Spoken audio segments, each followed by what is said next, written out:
안녕하십니까. 네, 반갑습니다. 제가 지난주에 목소리가 좀 많이 갔었죠. 마지막 시간에. 저녁 시간에 어떻게 했는지 아십니까?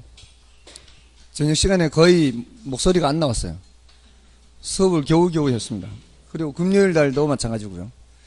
그래서 이번 주에 제대로 수업을 할까 걱정을 많이 했는데 그나마 토요일 일을 좀 쉬어서 조금은 좋아졌습니다. 근데 아직도 기침도 좀 나고 조금은 상태가 아직 안 좋습니다. 오늘 하고 나서 또 안 좋아지면 안 되는데.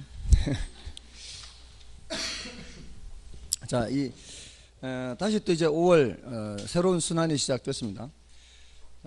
보통 이제 5월쯤 하면은 1차와 2차를 동시에 준비하는 마지막 시즌이라고 합니다. 1차와 2차를 동시에 준비하는 거예요. 보통 이제 5월 달에 오시는 분들은 1차만 하시라고 권합니다. 대부분은. 근데 이제 이런 말씀을 한 번은 드립니다. 5월 달부터 시작하더라도 1차와 2차를 동시에 준비해서 합격할 수 있는 물리적인 시간은 됩니다. 다만 이제 전제 조건이 고3처럼 해야 돼요. 예전에 그런 시험적인 반을 만든 적이 있습니다. 6월 6일이었거든요. 5월 달이 아니고요. 6월 6일 날 개강하는 거였습니다. 그게 월요일이었어요. 그래서 특히 더 기억을 하고 있습니다. 왜냐하면은 6월 6일이 이제 월요일 현충일이니까 이제 연휴잖아요. 그래서 개강을 해야 되느냐 말아야 되느냐, 이제 연휴니까. 근데 이제 월요일 날 개강을 하지 않으면은 그 당시 이제 6과목에 하루가 이제 비게 되는 겁니다. 그래서 할 수 없이 공휴일이지만 개강을 해야 된다, 오픈을 해야 된다. 그래서 이제 시범적으로 모았는데 모두 한 15분 정도가 모였어요. 15분 정도. 이제 조건이 아침 9시 반부터 밤 10시 반까지. 아침 9시 반에 와가지고 밤 10시 반까지 가는 거예요. 학원 프로그램대로 따라가는 거예요. 오전에 하고, 오후에 하고, 야간에 하고, 이 프로그램대로 이제 따라가는 건데, 끝까지 살아남은 사람은 한 5명밖에 안 돼요. 중도에 이제 다 탈락을 한 거죠. 하기가 쉽지 않죠, 사실. 어른이 고3처럼 한다는 게 쉽지 않습니다. 근데 살아남은 사람은 모두 다 1, 2차를 다 합격한 건 아니고요. 모두 다 1차 또는 2차를 합격했어요. 3사람은 1, 2차를 다 합격했어요. 3사람은 1, 2차를 다 합격했는데 한 사람은 1차만 합격하고 한 사람은 2차만 합격했어요. 2차만 합격한 건 이제 안 됐다는 얘기입니다. 근데 1차를 한 개 차이로 안 됐어요. 1차를 한 개 차이로. 그러니까 굉장히 아까운 거죠. 1차를 한 개 차이로 2차만 합격했으니까 거의 합격이라고 봐야 되죠. 근데 이분은 5시에 집에 보내줬어요. 애를 찾아야 돼서. 어쩔 수 없이 이제 애 찾으러 가야 되니까. 애가 5살이에요. 그래서 유치원에 맡겨놔서 할 수 없이 그렇게 보냈는데 그분만 그렇게 됐어요. 아무튼 다른 분들은 최소 1차라도 합격을 했습니다. 그래서 이 시기부터 시작해서 혼자 스스로 그렇게 하실 분들이라면 1차와 2차를 같이 하실 수도 있습니다. 제가 이 말씀을 드린 이유가 제가 3년 전인가 이 말씀을 드렸었어요. 근데 이제 그 얘기를 듣고 한 분이 스스로 그렇게 공부를 한 거예요. 저는 그분이 그렇게 공부를 했을 줄은 이제 생각을 못했죠. 근데 스스로 이렇게 아침 9시 반까지 와서 어떤 때는 도시락을 2개 싸가지고 와서 어떤 때는 하나만 싸우고 하나는 사 먹고 이렇게. 근데 이제 합격자 발표한 날이 아니라 시험 친 날입니다. 시험 친 날 이제 저한테 전화가 왔어요. 주소가 어떻게 되냐고. 왜 그러냐니까 2차 저차에서 자기는 5월 달에 이제 와서 1차만 할 생각이었대요. 1차만 할 생각으로 왔는데 제가 그 얘기를 하는 바람에 이제 2차까지 용기를 내서 했다는 거예요. 그래서 동차로 합격했다는 거예요. 그래서 사과를 한 박스 보내겠다는 거예요. 그 정도면은 한 박스가 아니라 10박스를 보내죠. 시간을 1년이나 벌었고 또 비용도 1년치 비용을 절감을 했으니까 아무튼 그런 사례도 있기는 합니다. 그렇지만 그렇게 하기가 쉽지는 않죠. 그 사람은 이제 애가 둘이 있는데 그 애를 다 남편한테 맡기고요. 이제 남편이 이제 퇴근하면서 그 애들 찾아가고 뭐 돌봐주고 이렇게 했나 봐요. 그러니까 누군가가 돌봐주는 사람이 있어서 그렇게 가능했겠죠. 그러니까 여러분들도 만약에 누군가 옆에 돌봐주는 사람이 있다면 이 가사 일에서 많이 이렇게 해방이 될 수 있다면은 그렇게 시간을 많이 내서 공부를 할 수 있겠죠. 아무튼 물리적인 시간이 부족한 것은 아니다라는 겁니다. 그래서 안 해서 그렇다는 거죠. 물론 개인의 사정에 따라서 시간을 많이 확보할 수 없는 사람들도 있죠. 여기 이제 공부하고 난 후에 또 일을 하러 가셔야 되는 분들도 계시고 그런 개인 사정들은 있겠지만 아무튼 공부할 수 있는 시간을 최대한 확보해서 1차, 2차 동시에 합격할 수 있도록 그렇게 하시고요. 다만 이제 좀 늦게 시작하신 분들은 물리적으로 좀 시간이 부족하긴 하니까 역으로 얘기하자면 최악의 경우라도 1차는 반드시 합격할 수 있다는 거죠. 5월부터 했는데 1차를 합격하지 못한다. 이거는 공부를 안 한 겁니다. 공부를 안 했거나 아니면은 정말 공부할 시간이 여기 와서 수업 듣는 거 외에는 공부할 시간이 없었거나 이런 분들 아니고서는 반드시 1차라도 최소한 합격을 할 수 있도록 해야 되는 겁니다. 아무튼 그 보통 이제 1차만 공부하라고 하는 이 시즌이 지금 5월부터인데 1차만 합격하기에는 7월까지 오셔도 가능합니다. 그러니까 7월 달에 오시는 분들은 1차를 준비하시라고 하는 마지막 시즌이에요. 8월 달에 오신 분들은 좀 시기적으로 좀 벅차요. 8월 달은 좀 힘들고 7월 달은 가능한 시기라고 볼 수 있습니다. 아무튼 이제 민계공 세 과목을 이제 튼튼하게 해 두시면은 나머지 과목들은 짧은 시간 내에 끌어올릴 수가 있습니다. 저도 다 해봤지 않습니까?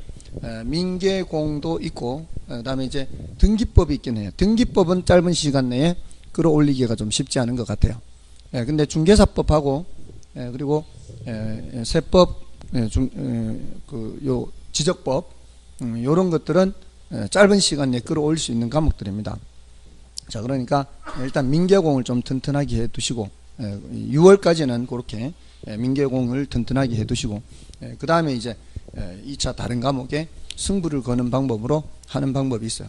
그러니까 어차피 1차와 2차를 동시에 하기가 지금 시기적으로 좀 부족하다라는 느낌을 갖는 분들이라 하더라도 공법은 어느 정도 해서 1차를 튼튼하게 해 두시면 정 급한 경우에는 막판 8월 지나서 8월 달부터라도 다른 2차 과목들을 이렇게 끌어올려서 승부를 거는 방법으로 갈 수는 있어요. 대신 1차는 확실하게 합격한다는 전제하에 그래서 그렇게 가는 것이 가장 지금으로서는 효과적인 방법이라고 볼 수 있습니다. 지금부터 1차만 하겠다, 뭐 2차는 전혀 신경 쓰지 않아, 이러면은 이게 굉장히 위축되는 전략이에요. 지금부터 하더라도 1차와 2차를 같이 하되 다만 전 과목을 2차로 다 끌어가기에는 부담스러우니까 민계공 요 세 과목을 위주로 가되 한 8월쯤 가서 자 어느 정도 잡혔다 싶으면은 나머지 2차 과목을 짧은 기간 내에 바짝 끌어올려서 1차를 훼손하지 않는 범위에서요. 1차를 안 하면 안 돼요. 1차는 끝까지 어느 정도는 해야 됩니다. 그렇게 해서 승부를 거는 방법으로 갈 수 있습니다. 그러니까 아직도 시간이 늦지 않았다는 거죠. 지금 1월 달부터 시작하신 분들, 3월 달부터 시작하신 분들 얼마든지 이미 기존에 받는 분량이 있기 때문에 충분히 가능합니다. 자, 일단 그 정도로 말씀을 드리고요. 자, 이제 오늘 부동산 총론부터 들어가도록 하겠습니다. 제일 먼저 부동산 총론. 자, 이제 총론은 그렇게 많이 출제되는 건 아니라 그랬죠. 한 3문제 정도 출제되는데 여기 이제 중요도의 강약에 따라 달리 봐야 됩니다. 중요도가 좀 약하다 그러면 조금은 이제 가볍게 보더라도 중요도가 높다 그러면은 좀 더 주의 깊게 보고 이렇게 해야 되겠죠. 그래서 이 총론에서 부동산학의 성격이라든가 이런 거는 뭐 별로 중요도가 높지 않습니다. 부동산 개념이라고 하는 거하고 부동산 분류, 여기에서는 어떤 경우에라도 맞출 수 있도록 준비가 되어 있어야 되고요. 다음에 이제 부동산 특성은 시간을 너무 많이 들이지 마시라 그랬죠. 그 이제 시간을 너무 많이 들이시면 이거 그 효과는 별로 보지 못하고요. 시간만 낭비될 가능성이 많습니다. 다음에 부동산 속성. 이건 이제 중요도가 낮다 그랬죠. 이 부동산 특성은 한 문제 정도 나오는데요. 부동산 속성은 한 10분의 1이라고 볼 수 있습니다. 근데 원래 공간성이 있어요. 공간성. 공간성이 원래 출제되면 10년 만에 출제가 돼요. 이게 마지막으로 출제됐던 것이 18회 때 출제가 됐어요. 근데 이제 원래 출제되면 이제 원래 28회잖아요. 그러니까 10년 만에 출제되는 거니까 이제는 좀 신경 써야 되죠. 작년에도 제가 좀 말씀을 드렸는데 작년에 출제가 안 됐어요. 그러니까 원래 이제 점점 출제 가능성이 점점 높아지는 단원이다 이렇게 볼 수 있어요. 일단 자, 요거 들어가기 전에 부동산학의 성격에 대해서 조금 말씀을 드리고요. 그리고 들어가겠습니다. 부동산학의 성격은 뭐 가볍게 좀 보는 뭐 10분의 1에 해당하는 그런 내용입니다. 부동산학이 뭐냐 하는 거죠. 부동산학의 역사는 지난 3, 4월달 수업 들으신 분들은 도시성장구조론 있죠. 그 도시성장구조론의 역사하고 거의 비슷해요. 도시가 형성되면서 도시에 사람들이 많이 몰려들잖아요. 그럼 도시에 사람이 많이 몰려드니까 주택 문제라든가 토지 문제라든가 그런 과거에는 없던 이제 문제들이 나타나기 시작한 겁니다. 그런 도시화와 부동산학의 역사는 똑같아요. 그래서 그러면서 이제 여러 가지 부동산 문제가 나타나니까 그런 부동산 문제를 어떻게 하면은 효율적으로 해결할 수 있느냐. 그 부동산 활동의 능률화의 원리. 부동산 활동을 어떻게 하면은 효율적으로 할 수 있느냐, 능률적으로 할 수 있느냐. 그 원리를 찾고요. 원리를 찾은 후에는 거기서 끝나는 게 아니라 그 응용 기술, 현실의 문제를 해결하고자 하는 응용 기술도 개척하고요. 그렇게 하는 종합사회과학이다. 이렇게 얘기를 해요. 종합사회과학이다. 자, 여기서 이제 원리라는 측면에서는 요거는 이제 과학성이라 그래요. 원리를 탐구한다는 점에서는 과학성을 얘기하고, 다음에 이제 응용 기술을 개척한다라는 점에서는 기술성을 의미해요. 그러니까 과학성과 기술성을 모두 갖고 있다는 거죠. 이 과학성은 이론 측면이고요. 기술성은 실무에 적용한다 이런 의미예요. 그러니까 우리가 현실의 문제를 해결하기 위해서는 그 원리를 알아야 될 거 아니에요. 이론을 탐구한 후에 그거를 이제 실무에 적용하는 겁니다. 근데 모든 학문이 다 이 두 성격을 갖고 있는 것은 아니에요. 뭐 천문학이라든가 물리학 이런 순수과학이라고 하는 거 있죠. 보통 우리가 순수과학이라고 하는 것들은 이런 과학성밖에 없어요. 이론 탐구밖에 없어요. 근데 이제 응용과학이라고 하는 것은 이렇게 실무에 적용하는 부분이 있다는 겁니다. 자, 그렇게 하는 종합사회과학이다라고 하는데 이 종합이라고 하는 말은 여러 측면의 학문의 도움을 받기 때문에 종합이라 그래요. 그래서 보통 이게 우리 부동산학교에서는 법경기 이렇게 앞으로 나타날 거예요. 또는 복합개념 이렇게 나타날 수도 있고요. 또는 학제적 접근이다. 학제적 여러 학문의 도움을 받는다 이런 의미예요. 그래서 이 다 같은 맥락입니다. 법경기, 종합, 복합개념, 학제적 이게 다 같은 맥락으로 여러 학문의 도움을 받는다 이런 의미고요. 다음에 사회과학이다라고 하는 것은 사회 현상을 다루기 때문에 사회과학이다라고 하고요. 다음에 여기 과학성 하는데 제가 처음에 대학교 갔을 때요. 저는 이과 출신이 아니잖아요. 문과잖아요. 근데 책을 보는데 막 과학성이 어떻고 막 이런 말이 처음 나오는 거예요. 난 도대체 이게 내가 이과가 아닌데 분명히 내가 보는 책들이 전부 다 무슨 과학성이 어떻고 뭐 기술성이 어떻고 이런 얘기들을 하는 거예요. 그래서 처음에는 그걸 이해를 못했죠. 과학이라고 하는 거를 이제 갓 대학교를 들어왔으니까 고등학교 때까지 과학이라고 하면 뭘 생각합니까? 물리학, 화학, 뭐 생물 이런 걸 과학이라 그러잖아요. 근데 사회 현상에 대해서도 과학이라는 말을 붙인다는 것을 그제서야 한 거예요. 한참 지나서야. 그러니까 이 과학이라고 하는 것은 어떤 규칙성을 탐구하는 건 다 과학이라 그래요. 그러니까 사회 현상에서의 규칙성을 탐구하는 거예요. 그러니까 가격이 올라가면은 수요량이 내려가죠. 가격이 내려가면 수요량이 올라가죠. 이것도 규칙이잖아요. 어떤 법칙성이죠. 이걸 이제 수요 법칙이라고 그러죠. 자, 사회 현상에도 뭐가 있어요? 이런 법칙성이 있죠. 이런 거를 탐구하는 건 모두 다 과학이라고 하는 거죠. 이게 이제 조금 어려운 표현으로 쓰면 이래요. 어려운 표현으로 쓰면 지식체계라고. 지식체계. 과학이라는 건 지식체계. 그게 이제 자연현상에만 지식체계가 있는 게 아니라 사회현상에도 이런 지식체계가 있다는 거죠. 자, 아무튼 그런 의미예요. 오해하지 마시고요. 그래서 부동산학은 응용과학이고 종합과학이고 사회과학이다. 이 정의를 하면서 부동산학의 성격이 모두 다 나왔어요. 그래서 자, 그 두 번째 부동산학의 성격에 경험과학 빼고 이미 다 설명이 된 거고요. 첫 번째 경험과학은 천문학 같은 거, 이런 것들은 우리가 경험할 수 없는 것들이잖아요.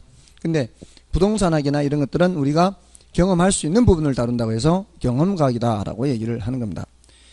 다음에 이제 부동산학의 연구 방법 하는 게 있는데요. 이거는 뭐 다른 말로 접근 방법 이렇게도 표현을 해요. 접근 방법, 연구 방법 같은 말이에요.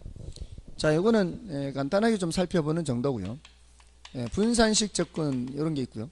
중점식 접근 이런 거 있고요. 또 종합식 접근 이런 게 있죠. 자, 이 세 가지가 이제 부동산과 관련해서 이제 얘기를 하는 건데, 이 종합식 접근 방법이 되어서야만 이제 부동산학이라고 하는 학문이 독자적으로 성립할 수가 있어요. 이 위에 것까지는 아직 부동산학이라고 하는 학문이 존재하기는 좀 어렵습니다. 부동산이라는 걸 연구하는 것이 토목학에서도 연구하고 건축학에서도 연구하고 또 공법학에서도 연구하고 사법학에서도 연구하고 경제학에서도 연구하고 경영학에서도 연구하고 각각의 학문에서 이 부동산을 연구할 수 있겠죠. 이거는 이제 예전부터 다 이런 학문들이 있었죠. 자, 이런 각각의 학문들이 이 부동산을 연구하는 것을 분산식 접근이라고 그래요. 다른 학문들은 신경 쓰지 않아요. 그 입장에서만 보는 거지 다른 입장에서는 전혀 살펴보지 않습니다. 이게 이제 분산식이에요. 근데 중점식이라고 하는 거는 얘네들은 비슷한 것들끼리 이제 묶을 수 있죠. 법적인 측면이니까 권리 측면이라든가 뭐 이런 측면, 건축, 토목 이런 것도 비슷한 것들끼리 묶어요. 여기도 경제, 경영 이런 비슷한 것들끼리 묶습니다. 이렇게 하면은 요거를 법적인 측면 이렇게 하고요. 요거는 기술적 측면 이렇게 하겠죠. 요거는 경제적 측면 이렇게 얘기를 해요. 자, 그러니까 비슷한 영역들끼리 묶어서 그 부분만을 중점적으로 본다 이 말이에요. 중점식 접근은. 이걸 이제 중점식 접근 방법. 그럼 부동산학이라고 하는 것은 종합식 접근을 해야 된다 그랬죠. 그래서 이 전체 다를 살펴보는 게 종합식 접근 방법 이렇게 얘기를 해요. 그래서 종합식 접근 방법이 돼서야 이제 우리나라의 부동산학이 이제 정착되게 된 거예요. 그러니까 우리나라도 지금 부동산학의 역사가 짧습니다. 서양은 한 100년 정도밖에 안 되고 우리나라 한 40년 정도밖에 안 되는데 아무튼 그 짧은 기간 내에 부동산학이라고 하는 것이 그나마 자리 잡게 해준 방법이 이제 종합식 접근 방법이라고 합니다. 아직 우리나라 부동산학은 역사가 굉장히 짧아요. 우리나라 그 국산 부동산학 박사, 국산 부동산학 박사가 배출된 게 한 10년 정도밖에 안 돼요. 10년 정도밖에 안 돼요. 1호 국산 박사. 나머지는 다 외국에서 박사학위 받아온 사람들이에요. 그래서 혹시 자녀분들 중에 좀 애가 좀 공부 좀 잘한다, 공부에 취미 있어 보인다 이러면은 부동산학과에 보내는 걸 권합니다. 왜냐하면은 아직 무주공산이에요. 뚜렷한 업적을 남긴 학자가 없어요. 여기 가면은 휘어잡을 수 있어요. 우리나라 부동산학계에서 길이 이름을 남길 수가 있어요. 그만큼 별로 뛰어난 학자가 없어요. 제가 봤을 때는. 그러니까 아직도 용어도 정리가 안 돼서, 용어가 정리가 안 됐어요. 아직. 학문이 발전을 하려면은 용어가 정리가 돼야 돼요. 그래야 발전을 할 수가 있어요. 우리 왜 이제 곧 이제 부동산 개념 할 거 아니에요. 부동산이 뭐냐, 이렇게 토지 및 규정처럼 이렇게 용어 개념들을 정립을 하지 않습니까? 이게 학자마다 사용하는 개념이 다르면 발전이 있을 수가 없죠. 근데 이 정도는 다 정립이 돼 있는데, 이것도 제가 봤을 때는 그렇게까지 아주 자세히 정립되어 있는 건 아니에요. 왜냐하면 우리나라 지금 민법의 체계하고 영국, 미국의 체계하고 다르거든요. 근데 이제 우리나라 민법하고 일본 민법은 같은 책이에요. 네, 법적인 측면은 일본하고 우리하고 비슷한데 그런 부분을 이제 미국에서 공부하고 온 사람들이 이렇게 접목을 시키려면 이제 안 맞아요. 그리고 수요 공급이나 투자론 같은 거 이런 것들은 이제 미국 쪽에서 공부하고 온 사람들의 얘기가 더 맞아요.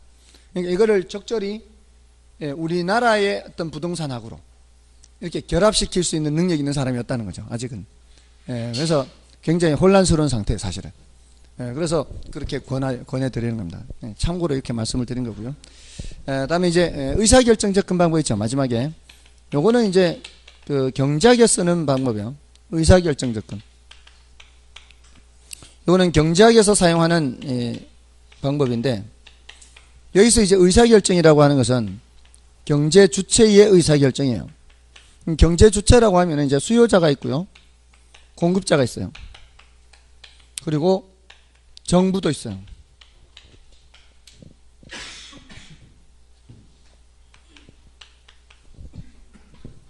근데 그 중에서 우리는 이제 주로 수요자, 공급자 입장에서 위주로 보죠. 그래서 수요자나 공급자는 의사결정을 할 때 어떤 의사결정을 하느냐 하는 거예요. 수요자들은 효용을 극대화하기 위해서 의사결정을 하고요. 공급자는 이윤을 극대화하기 위해서 의사결정을 한다. 이렇게. 수요자는 구매를 하는 사람이고 공급자는 판매를 하는 사람이죠. 구매를 할 때 어떻게 구매를 한다는 거예요? 자신의 효용이 극대화되도록 구매를 한다는 거예요.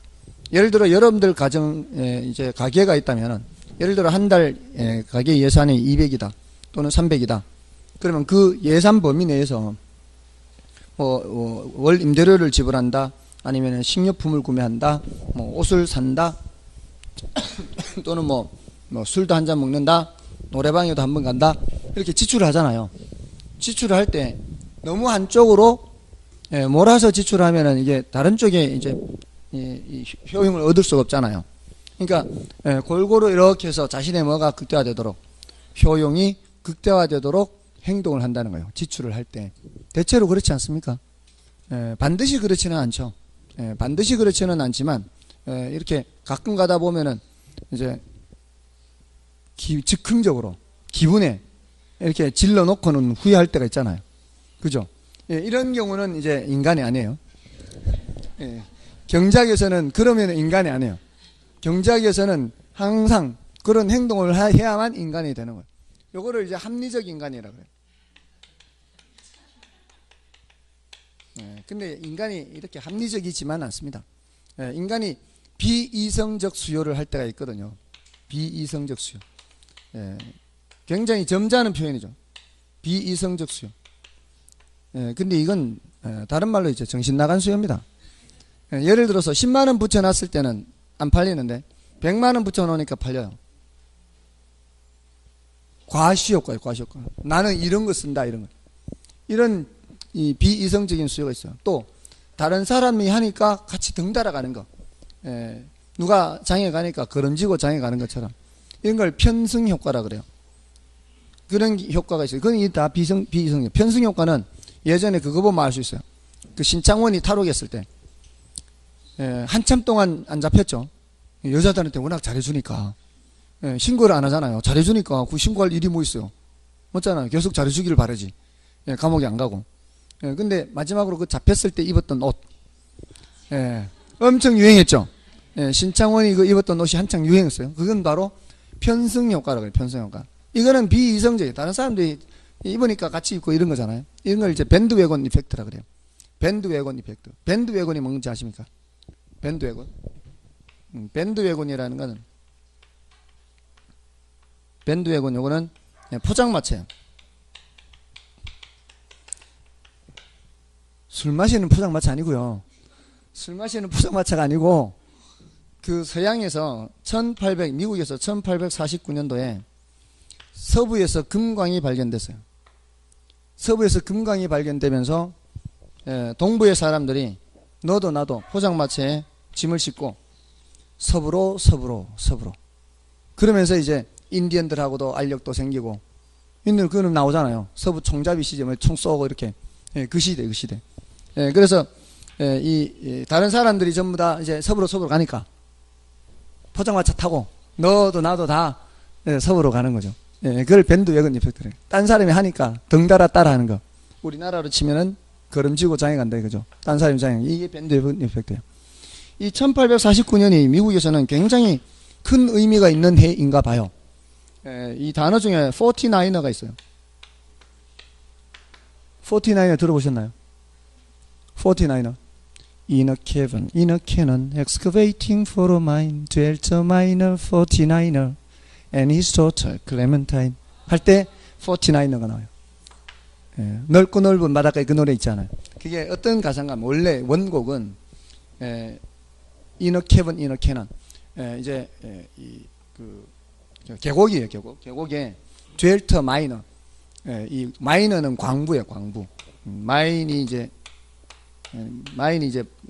캐다 이런 뜻인데 마이너가 광부예요. 마인이 지뢰란 뜻도 있는데 캐다란 뜻도 있어요. 이게 dwelt a miner, 마이너가 이제 거기에 자리 잡았는데 dwelt a miner 49er 1849년도에 그리 간 이 광부가 자리를 잡았는데, 그리고 이제 딸하고 같이 살았는데, 근데 이제 딸이 죽게 돼서 비통해 한다는 그 노래가 그 노래예요. 넓고 넓은 바닷가의 그 원곡이. 아무튼 정신 나간 수요령이다. 예. 이런 사람이 항상 합리적이지는 않잖아요. 합리적이는 않은데 일단 이 경제학에서는 어떻다고 보는 거예요. 합리적인 인간으로 본다는 거. 여기에 바로 의사결정 접근 방법이다라고 하는 거예요. 자, 이건 이제 요 정도로 해서 가볍게 듣고요. 이제 중요합니다. 이제 부동산 개념부터는, 자, 부동산 개념. 자, 여기서부터 이제 중요합니다. 자, 여기서는 부동산이 뭐냐 하는 거잖아요. 부동산이 뭐냐. 부동산은, 자, 지금 조금 전에 부동산학에서는 종합식 접근한다 그랬죠. 그래서 법적인 측면이나 경제적 측면, 기술적인 측면, 모든 측면에서 다 보기 때문에 부동산 개념도 법적인 측면, 경제적인 측면, 기술적인 측면, 모든 측면을 다 살펴봅니다. 법적인 측면을 다른 말로 이제 제도적인 측면이라고 하는데요. 법적 개념에서 법에 규정된 개념을 보는 거죠. 법 중에서도 가장 기초적인 법이 뭐예요?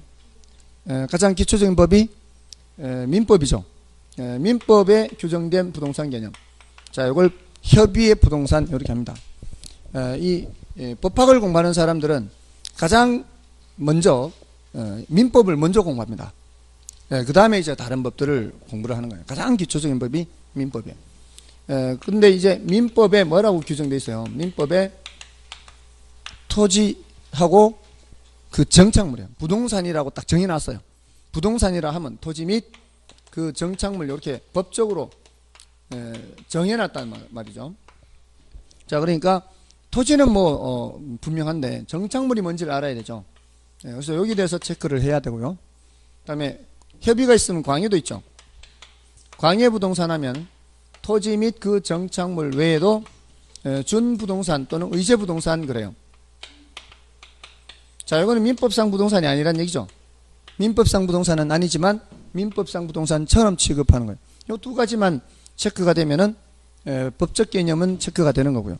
그리고 법적 개념이 체크되면은 이 부동산 개념은 거의 다 정리가 된다고 봐야 돼요. 이 부분 말고 나머지 경제적 개념이나 기술적 개념은 단어만 알면 되는 정도니까요. 경제적 개념 할 때는 부동산도 하나의 상품으로 본다는 거죠. 자본주의 사회에서는 웬만하면 다 상품이죠. 요새는 별게 다 상품이죠. 뭐죠? 인터넷에 그 게임 캐릭터 사고 파는 것도 상품. 그죠? 그런 거 또는 애인 대행 서비스 이런 것도 상품. 맞잖아요. 또는 하객으로 대신 가는 거 서비스. 이런 거 다 상품이죠. 근데 부동산도 상품이라는 거죠. 자, 근데 상품 중에는 생산재로 사용되는 상품이 있고요. 소비재로 사용되는 상품이 있어요.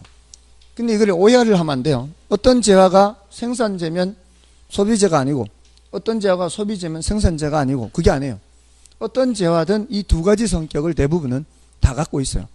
이게 이제 어떤 재화라 해도 그게 누가 사느냐에 따라 다른 거예요. 자, 여러분들 오늘 그 용지 받으셨잖아요.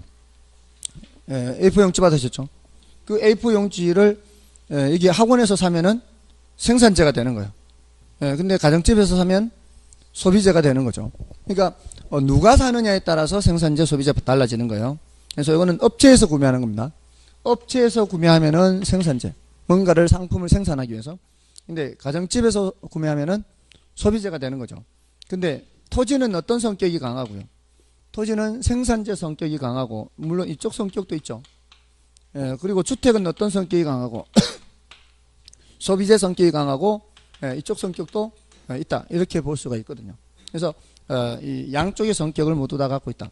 그래서 이런 표현들이 나오는 것은 다 경제적인 측면에서 얘기하는 거고요. 또 중요한 자산이기도 하고 자본이기도 하다. 이 자본으로 표현할 때는, 자, 이 생산재 또는 생산 요소라고 하죠. 우리 생산 요소 하면은 어떤 것들이 있어요? 노, 자, 토, 경영까지 얘기하면 4분법, 노, 자, 토까지 하면 3분법, 노, 자 하면은 2분법이에요. 노, 자, 토, 경영까지도 한번 말씀드린 적 있죠? 경영 말씀드린 적 없나요? 한 번 있죠? 어디서 했어요? 제가 이렇게 질문할 때는 특별히 무슨 대답을 듣기 위해서 하는 게 아니에요. 그냥 한번 기억을 되살려 보라고 드린 말씀이에요. 수익 배분의 원칙에서 했어요. 수익 배분의 원칙. 글자는 수익 배분이더라도 머릿속에 떠올릴 때는 생산 요소를 떠올리라고 그랬어요. 그래서 제가 땅을 대고, 여러분 중에 누가 돈 대고, 누구는 노동 대고, 누구는 경영 노하우를 제공을 해서 부동산을 개발해서 임대업을 하자면 각 생산 요소한테 수익을 배분해야 된다 그랬죠. 그 각 생산 요소한테 배분하고 최종적으로 누구한테 남는다? 토지한테 남는다. 그럴 때 그 경영까지 말씀을 드렸어요. 노자토 경영. 이렇게 하면 4분법. 그 다음에 노자토 하면은 3분법. 노자 하면은 2분법이에요. 노자 할 때는 이런 생산재를 어디 집어넣어 버린 거예요? 자본 속에 다 집어넣어 버려요. 그래서 경우에 따라 토지나 주택이 생산재로 사용되더라도 자본으로 취급이 된다는 겁니다. 이런 표현들만 기억하면 되는 거예요. 이런 정도, 이런 표현들만 해서 구별할 수 있을 정도면 되고요. 기술적 개념은 공간, 자연, 위치, 환경, 이런 것들이죠. 자, 이런 것들이 나오면 이제 기술적인 측면입니다. 우리 부동산학에서는 어느 한쪽 측면만 보는 게 아니죠. 모든 측면을 다 살펴봐서 이걸 뭐라 그래요? 복합 개념이다, 이렇게 얘기하죠. 자, 여기 앞에 나왔던 여기 종합이다, 여기 종합이다, 또는 아까 복합 개념이다, 학제적이다, 이렇게 할 때 말씀을 드렸죠. 모든 측면을 다 살펴봅니다. 자, 그 중에서 법적인 측면은 주로 권리 측면을 살펴보는 거고요. 요거는 무형 측면이라고 볼 수 있죠. 경제적인 측면은 가치나 가격이라는 관점에서 봐요.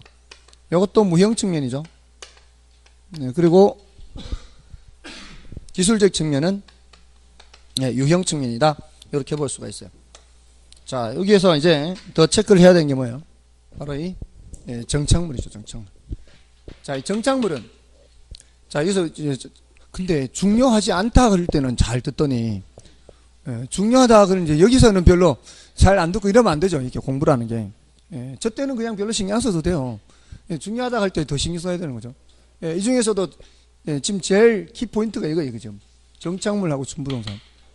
그죠? 정착물. 정착물은 어디 붙어 있는 거예요? 토지에 붙어 있잖아요. 토지에 붙어 있는데 잠깐 동안 붙어 있어서 안 되죠. 잠깐 동안 붙어 있어서 안 되고요. 그 물건이 효용이 끝날 때까지 그 자리에 붙어 있어야 돼요. 이거를 뭐라고 표현해요? 항구적으로 부착되어 있다, 이렇게 얘기해요. 끝날 때까지. 근데 이게 뭐 이렇게 지속적으로 부착되어 있다 또는 계속적으로 부착되어 있다, 이렇게도 표현해요. 자, 근데 그렇지 않은 거는 정착물이 아니란 얘기 아니에요. 그럼 그렇지 않은 것도 있으니까 그런 거를 이제 구별을 해야 되죠. 그러니까 지속적으로 부착되어 있지 않은 거, 잠깐 동안 붙어 있는 거, 이런 것들은 정착물이 아니라 동산이 되는, 동산. 그런 것들은 가시에 수목하는 게 있죠. 정원수 파는 집에 심겨져 있는 나무, 이거는 임자 만나서 옮길 것이 예정돼 있죠. 앞으로 임자를 만나면 옮길 것이 예정돼 있어요. 그 자리가 죽을 자리가 아니에요. 그 다음에 판자집 같은 거, 공중전화 박스 같은 거, 이런 것들은 동산으로 본다는 거죠. 이런 건 동산. 자, 그렇지 않은 것을 이제 우리가 따지는 겁니다. 그렇지 않은 것. 동산이 아닌 것 중에서도, 자, 이게 이제 우리나라 민법과 일본 민법이 이제 공통점인데, 서양하고 달라요. 서양에서는 그 토지하고 지상의 건물이나 이런 정착물을 하나로 봐버립니다. 하나로. 따로 보지 않고요. 근데 우리나라는 독립 정착물 해서 따로 보는 게 있죠. 물론 따로 안 보는 것도 있고요. 종속 정착물, 이렇게. 독립 정착물의 대표적인 게 뭐예요? 바로 건물이죠. 이 건물은 토지 주인하고 건물 주인이 달라질 수 있다는 얘기죠. 독립 정착물의 의미가 바로 그거죠. 토지 주인과 이 정착물 주인이 달라질 수 있다는 거죠. 우리 민법에서는 이미 그거를 예정을 하고 있기 때문에 민법에 무슨 규정이 들어가 있어요? 법정지상권 규정이 들어가 있죠. 법정지상권이라는 것은 토지 소유자와 건물 소유자가 달라질 수 있음을 전제로 하는 거잖아요. 그래서 그거는 이제 대표적인 거고요. 요거 말고도 더 있죠. 요거 말고도 땅에 뿌리 박고 자라는 놈들이죠. 주로 이제 땅에 뿌리 박고 자라는 놈들, 명인 방법 갖춘 수목, 요게 있고요. 또 뭐 있어요? 농작물도 있죠. 요것도 땅에 뿌리를 박고 자라는 놈인데, 요 놈은 명인 방법을 갖출 필요가 없죠. 그리고 또 뭐가 있어요? 임목도 여기다 집어넣습니다. 임목. 물론 임목은 준부동산에 집어넣는 사람도 있어요. 임목은 이제 따로 임목에 관한 법률이 있거든요. 임목에 관한 법률상 그 산에 자라는 나무들 있죠. 나무들이 그 산에 한 필지 전부 다일 필요 없어요. 그 하나의 묶음의 일단의 나무거든요. 측량을 따로 하는 거예요. 그 부분만. 그러니까 그 한 필지 산지에 있는 나무를 다 측량하는 게 아니라, 예를 들어 우리 그 용재림을 이렇게 이제 조성하지 않습니까? 용재림을 조성을 하면은 그것만 따로 측량을 하는 거예요. 그 나무만, 벌목할 나무만. 그렇게 해서 그 도면하고 첨부 서류 가지고 가서 등기소에 가서 등기를 하는 겁니다. 그러면 얘가 뭐가 만들어지는 거예요? 등기부가 만들어져요. 그러니까 얘하고 얘 차이는 뭐예요? 얘는 등기부가 없고 얘는 등기부가 있다는 거죠. 그래서 얘는 저당 설정도 가능해요. 따로 제 주인을 넘길 수도 있지만 저당 설정 가능하다는 얘기죠. 자, 요런 나머지 것들, 건물, 명인방법 갖춘 수목, 농작물, 임목, 요 땅에 뿌리박고 자라는 놈들. 자, 요 네 가지를 꼭 기억을 따로 하시고요. 다음에 종속정착물은 그냥 함께 넘어가는 거죠. 그냥 수목하면 뭐예요? 그냥 수목하면 종속정착물이에요. 그러니까 수목은 운명이 얄궂다고요. 가시게 수목하면 동산이죠. 근데 명인방법 갖춘 수목이나 임목은 독립정착물인데, 명인방법을 갖춘 수목은 등기부가 없는 거고, 얘는 이제 등기부가 있는 수목이 되는 거고, 그냥 수목은 이제 토지 넘어가면 함께 넘어가는 그런 놈들이에요. 그 다음에 담장이라든가 이런 것도 함께 넘어가는 것들, 이런 함께 넘어가는 것들은 이런 것들이에요. 자, 이렇게 하면 이제 정착물이 해결이 되는 거예요. 그럼 정착물에서 꼭 구분을 해야 되는 게 독립정착물이냐 종속정착물이냐. 독립정착물이 몇 가지? 네 가지 기억하라고요. 독립정착물의 건물, 명인방법 갖춘 수목, 농작물, 임목, 이렇게. 자, 그럼 이제 그 다음에 남은 게 이거잖아요. 준부동산. 준부동산은 민법상 부동산이 아니란 얘기죠. 민법상 부동산은 아닙니다. 근데 민법상 부동산처럼 취급하는 게 있다는 얘기죠. 민법상 부동산은 공시방법이 뭐예요? 공시방법이 등기죠. 이 공시방법이라는 게 뭡니까? 이 권리 관계를 나타내 보이는 거죠. 주인이 누구냐? 저당이 설정되어 있냐? 그렇지 않냐? 이런 걸 나타낼 때 이제 등기라는 공시방법을 갖습니다. 근데 준부동산은 민법상 부동산이 아님에도 불구하고 공시방법이 뭐란 얘기예요? 공시방법이 등기 또는 등록이죠. 등기는 관할이 어디고요? 등록은 관할이 어디예요? 등기는 관할이 법원이고 등록은 관할이 행정부. 법원이고 행정부. 그러니까 등기소는 법원 소속이고 차량 등록 사업소 뭐 이런 거는 행정부 소속이다 이 말이죠. 이런 공적 장부를 봐야만 확인할 수 있다고요. 자, 근데 동사는 뭐예요? 원래 동사는 공시방법이 뭐예요? 동사는 점유죠. 동사는. 부동산은 등기고. 그러니까 우리가 이렇게 갖고 있다는 상태, 이게 점유죠. 그러니까 우리 민법에 우리 시험 범위는 아니지만 질권이 나오잖아요. 담보물권에 세 가지가 있죠. 유치권, 질권, 저당권 이렇게 하는데 우리 시험 범위에서는 질권은 들어가지 않잖아요. 그는 동산에 대해서 적용하는 거니까 우리는 저당권을 공부하는 거잖아요. 그러니까 유치권, 저당권 이렇게 하는 건데 저당권을 설정을 하게 되면은 등기부에 표시를 하죠. 등기부에 저당이 설정된다 표시할 거 아니에요. 점유를 넘겨줍니까? 점유를 넘겨줘야 안 넘겨줘요? 점유 안 넘겨주고 쓰기는 계속 내가 쓰고 있잖아요. 점유하면서. 사용은 내가 하면서 등기부에만 표시하면 저당 설정되는 거 아니에요.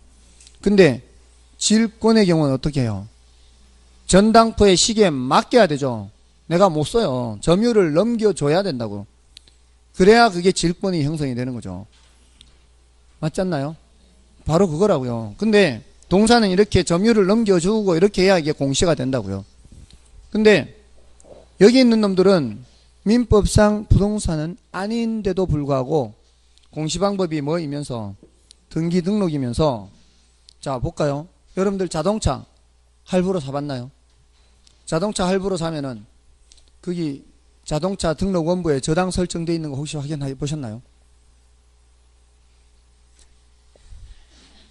자동차 할부로 사면 자동차 등록 원부에 다 저당이 설정되어 있어요. 우리가 집을 살 때 대출 받아서 집 사면은 거기에 저당이 설정되잖아요. 그런 것처럼 자동차 등록 원부에 다 설정이 되어 있어요. 사용은 우리가 하고 있죠. 자동차 동산이죠. 자동차 동산인데 우리가 사용은 하면서도 거기에 다 저당이 설정되어 있는 게 표시가 되는 거기에 등록이라는 걸로 다 표시를 하게 돼 있어요. 됐나요? 넘겨주지 않고 우리가 사용하면서. 자, 그러면은 이 자동차 같은 것들은 뭐하고 비슷하다는 거예요? 부동산하고 비슷하지 않냐 이 말이에요. 쓰기는 우리가 쓰면서 등록 원부에 설정은 다 돼 있어요. 그 다음에 건설기계, 선박, 항공기 이런 것들이 모두 다 그래요. 이런 것들은 각각의 법이 있어서 다 뭐 하게 돼 있어요? 등록하게 돼 있어요. 등록. 거기에다가 공장재단, 광업재단 이런 재단들 있죠. 이런 재단들은 재산의 묶음이에요. 여기는 토지도 있고 건물도 있고 기계, 동산도 있어요. 그러니까 부동산, 동산을 집합물이에요. 집합물. 그래서 목록을 작성해서 그 목록을 작성한 놈들을 등기소에 가서 이제 등기를 하는 거예요. 그러면 하나의 물건인 것처럼 취급이 돼요. 이런 것을 이렇게 하는 이유가 사업하다 보면 이 대출을 받아야 되잖아요. 대출을 받을 때 이걸 전체를 하나로 묶어서 대출 받는 거예요. 각각으로 대출 받는 것보다 훨씬 편하다는 거죠. 이렇게 해서 다 등기를 하게 되고요. 심지어는 어업권, 광업권 이런 거 무형의 자산도 등록하게 돼 있어요. 어업권, 광업권. 그리고 이제 다 등록하게 돼 있어요. 각각의 법이 있고요. 아까 했던 임목 있죠. 임목을 여기에 넣는 사람도 있어요. 준부동산. 요거는 이제 따로 법이 있기 때문에 그래요. 임목에 관한 법률이 있어요. 임목에 관한 법률이 있어서 얘네들처럼 얘 각각의 법이 있는 것처럼 각각의 법이 있고 따로 등기부가 있고 하니까 준부동산에 넣을 수도 있지만 요거는 건물하고 임목하고 비슷하거든요. 땅에 붙어 있죠. 땅에 붙어 있죠. 등기부가 있죠. 등기부가 있죠. 그런 점에서는 독립정책물로 넣을 수도 있고 준부동산에 넣을 수도 있다는 겁니다.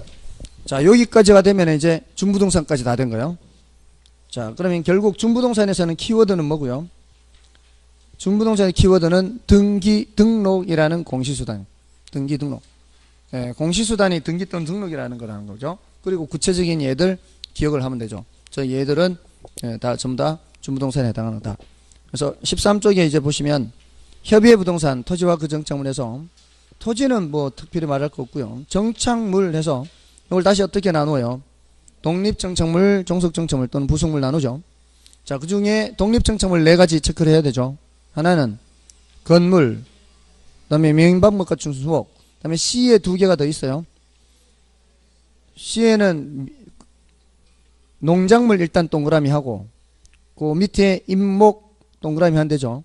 그 4가지를 따로 기억하고요. 근데 C에는 뭐도 있어요? 이 민법에서 배우시죠. 예, 명인방법을 갖춘 미분리 과실도 민법에서는 독립정착물로 얘기하죠. 예, 그럼 미분리 명인방법을 갖춘 수목 말고도 명인방법을 갖춘 미분리 과실도 들기는 하는데, 뭐 그거는 우리 결혼 입장에서 너무 많이 들어가는 거니까 그 정도로 하고요. 나머지는 다 종속정착물이고, 그다음에 당구장 표시 가시계 수목 요거 체크하시면 되겠고, 그다음에 넘어가시면은 일단 14쪽은 남겨놓고요. 15쪽에 광해부동산에서 이걸 이제 의제부동산이라고도 하죠. 이제 그 협의부동산과 의제부동산, 준부동산을 자, 거기에 준부동산에 동그라미 1, 2, 3, 4 자, 요거 항목들 체크를 하시면 되겠고요. 그다음에 경제적 개념에서는 그 5개 단어만 체크하면 된다 그랬죠. 특별한 내용 없어요. 분량이 많지 않습니다. 그다음에 16쪽에 넘어가시면은 일단 그 물리적 개념을 먼저 보시면, 물리적 개념에서도 자연, 공간, 위치, 환경 이런 단어만 체크하고, 그다음에 복합 개념에서는 유형 측면, 무형 측면 이거 아까 다 말씀드린 거고요. 그다음에 맨 밑에 박스에서는 복합 개념의 부동산과 복합 부동산이 다르다는 거. 복합 부동산은 토지, 건물 또는 토지, 임목 등 둘 이상의 부동산을 함께 부를 때 쓰는 말이지만, 복합 개념 부동산은 법경기 이게 다 나와야 되죠. 그다음에 복합 건물은 또 다르죠. 둘 이상의 기능을 갖는 건물 뭐가 있어요? 주상복합이 있고요. 또 뭐가 있어요? 관상복합도 있어요. 관상복합. 서울에는 관상복합도 있습니다. 관공서와 상가가 함께 있어요. 한 건물에 관공서하고 상가가 함께 있다고요. 그런 거를 관상복합 건물 그래요. 다음에 그 위에 계량물은 참고로 보시면 되는데요. 그 계량물은 영어 단어를 번역한 거라 중요도가 좀 낮아요. 이 계량물은 improvement라는 이제 영어 단어거든요. improvement. 이 improve가 개선시키다 이런 뜻이거든요. 이제 이게 계량물 하는데, 이거는 이제 토지 가치를 증진시키든 토지 가치를 훼손하는 것이든 모두 다 계량물이라고 한다는 걸 주의하시면 돼요. 예를 들어 도로를 포장한다 이러면은 이제 가치가 올라가겠죠. 또 이제 다리로 연결한다 그럼 가치가 올라가잖아요. 근데 이런 경우도 있다는 거죠. 이게 철탑 있죠. 철탑이 그렇게 연결을 하지 않습니까? 이렇게 연결을 하면은 밑에 고압선이 고압선. 그럼 밑에 땅값 어떻게 돼요? 땅값 떨어지잖아요. 그래도 얘네들 일단 뭐라고 부르는 거예요? 계량물이라고 부른다고. 계량물. 토지 가치가 떨어지게 하더라도 일단 계량물이라고 부른다 이 말이에요. 인공적인 힘이 부과된 거. 인공적인 힘이 부과된 것이라면 토지를 실질적으로 계량하는 것이든 훼손하는 것이든 다 계량물이라고 부른다고요. 그리고 토지에 대한 계량물, 토지 상의 계량물 이렇게 구분하는 것은, 토지에 대한 계량물은 이렇게 어떤 토지에서 다른 토지로 연결돼 가는 거. 지금 이것도 마찬가지죠. 계속 이렇게 이제 연결돼 가잖아요. 이렇게 연결돼 가면 이거는 토지에 대한 계량물이고요. 도로, 도로. 토지에 대한 계량물. 상하수도, 토지에 대한 계량물. 근데 그 위에 건물 올리고 이런 것들은 다른 토지로 연결되는 게 아니죠. 건물 짓는 거는 토지상의 계량물 이렇게 되는 거죠. 됐습니까? 자, 이 정도입니다. 좀 쉬겠습니다.